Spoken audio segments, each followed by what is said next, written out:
from my core to back up and start, what happens to my frame?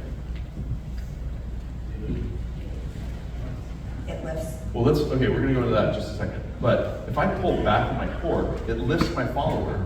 And if it lifts my follower, what direction does my follower need to go now? That way. So resisting to do something together.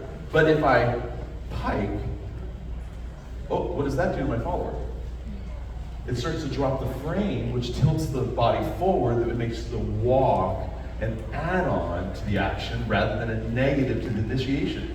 So a lot of us, when we first started, somebody's saying, go move from here, and you go, and it gets tighter. It becomes more of a resistance rather than swinging lower in your body to transition yourself. And then that release of energy gets my follower to release and move.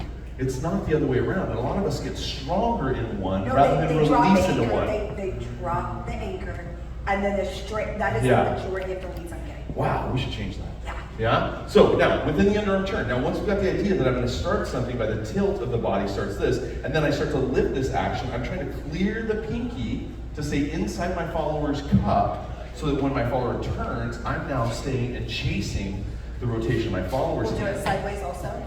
So we're thinking clear pinky, over, and re-scoop the sand.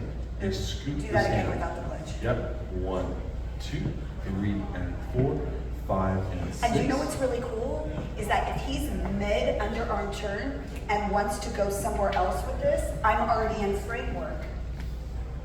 That's why he can pull anything off with anyone at any time he wants. Because I'm manipulating. Because he's manipulating his own situation to set up for pattern work, and the follower gets to stay in that framework. This is why I want us to identify our framework followers. Because if we can do that, this like subconsciously encourages the leader to start to shape around. Because I trust you. A lot of you feel like, oh, I see you dance with that guy, and why did you dance better? Trust me, they're a lot more nervous and shaking and not themselves. They're not giving me a better dance than you. I promise you that.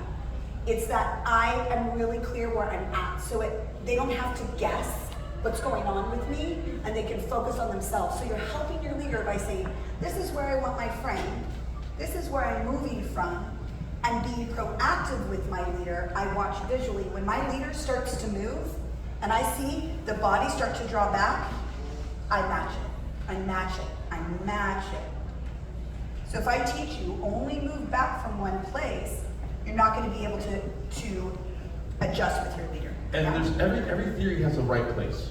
So I can lead from the back of my head. I can lead from my shoulders.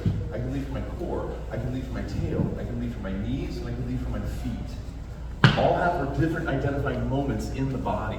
And if you project them within yourself, you will project them to the follow.